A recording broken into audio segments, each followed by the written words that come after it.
जय श्री कृष्णा। नमस्कार, मैं आचार्य पंडित गिरीश बारोलिया। गायत्री महामंत्र। ओम भूर्भुवः स्वाहा तत्सवितुर्वरेण्यं भर्गो देवस्य धीमहि धियो यो नः प्रचोदयात्। अखण्डमण्डलाकारं व्याप्तं येन चराचरं तत्पदं दर्शितं येन तस्मै श्री गुरवे नमः। तस्मै श्री गुरवे नमः। मित्रों, कई लोगों की इस प्रकार की समस्याएं रहती हैं कि उनके पास में समय नहीं रहता है।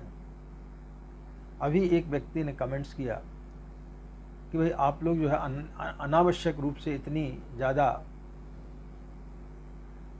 समस्याओं वाली आप साधना बताते हैं। किसके पास में आज की तारीख में इतना समय है? हम लोगों के पास में इतना समय नहीं रहता। जैसे तैसे कोई व्यक्ति यदि साधना करना चाहता है तो आप इतने ज़्यादा उसमें रिस्ट्रिक्शन बता देते कि आपको सुबह उठना पड़ेगा, ये करना पड़ेगा, वो करना पड़ेगा। तो ऐसी स्थिति में कोई व्यक्ति कैसे जाप कर पाएगा? तो आज हम उन व्यक्तियों के लिए जो स्नान नहीं कर पाते हैं, या जो बीमार हैं, या जो व्यक्ति आलस करते हैं, तो ऐसे लोगों के लिए हम गायत्री की मानसिक साधना आपके लिए बताने के लिए जा रहे हैं। मानसिक साधना आप कभी भी किसी भी रूप में कर सकते, उसमें किसी भी प्रकार का कोई भी दोष आपके लिए नहीं लगेगा। मानसिक जाप आप चलते फिरते कर सकते हैं, गाड़ी चला रहे उस समय कर सकते हैं, ऑफिस में आप खाली बैठे उस समय कर सकते हैं। यदि आप बीमार हैं तो बिस्तर पर पड़े हैं तो बिस्तर पर लेटे लेटे आप गायत्री का जो है मानसिक जाप आप कर सकते हैं। मानसिक जाप करने में किसी प्रकार के कोई भी समय की का बंधन नहीं है कि इतने बजे ही आपको करना है, इतने बजे आपको नहीं करना है। गायत्री का मानसिक जाप आप रात्रि में भी कभी भी किसी भी समय कर सकते, दिन में कभी भी किसी भी समय कर सकते हैं, किसी भी अवस्था में आप कर सकते हैं। आपने स्नान किया है तो कर सकते हैं, नहीं स्नान किया है तो नहीं तो कर सकते हैं। आप कभी भी किसी भी स्थिति में आप गायत्री मंत्र का मानसिक जाप आप कर सकते हैं। उसमें किसी प्रकार का कोई भी दोष नहीं है।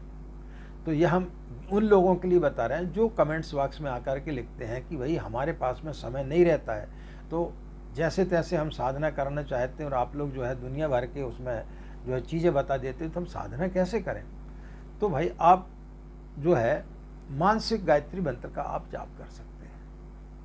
उसमें किसी प्रकार का कोई भी बंधन नहीं है, ना आपको स्नान करने की जरूरत है।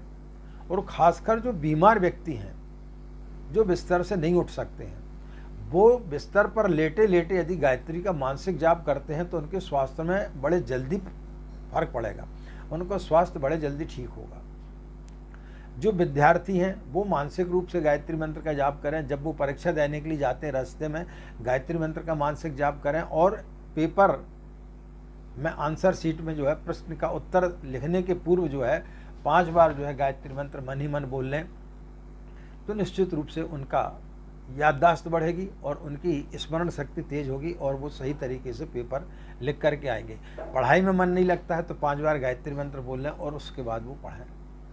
तो विद्यार्थी, ये जो माताएं बहनें जिनके पास में समय नहीं रहता है, खाना बना रही, उस समय आप गायत्री मंत्र का मानसिक जाप कर सकती हैं। जब आप सब्जी का छौंका मारते उस समय 5 बार गायत्री मंत्र बोल करके यदि आप सब्जी का छौंका लगाते हैं तो फिर घर में जो भी व्यक्ति उस खाने को खाएगा तो उसकी बुद्धि सकारात्मक रहेगी, उसके दिमाग में, उसके घर में जो है नकारात्मकता नहीं रहेगी। तो मानसिक जाप आप कभी भी किसी भी स्थिति में कर सकते हैं। तो यह हमने आपकी एक भ्रांति को दूर किया है कि यदि आपके पास में समय नहीं है तो आप गायत्री का मानसिक जाप करिए, उसमें कहीं कोई व्यवधान नहीं है। और यदि आप नवरात्रि में कोई साधना करना चाहते हैं और आप बिस्तर से नहीं उठ सकते, आप बीमार हैं, तो आप समय देख लें कि 1 घंटे तक आपको जो है या 2 घंटे तक आपको जाप करना, आप मानसिक जाप आप करते रहें। तो मानसिक जाप में किसी प्रकार की कोई भी समय की आवश्यकता नहीं होती, कभी भी कर सकते हैं, कैसी भी स्थिति में कर सकते हैं। कपड़े कौन से पहने हैं, कौन से नहीं पहने, आपने स्नान किया या नहीं किया, उसमें कोई बंधन नहीं है।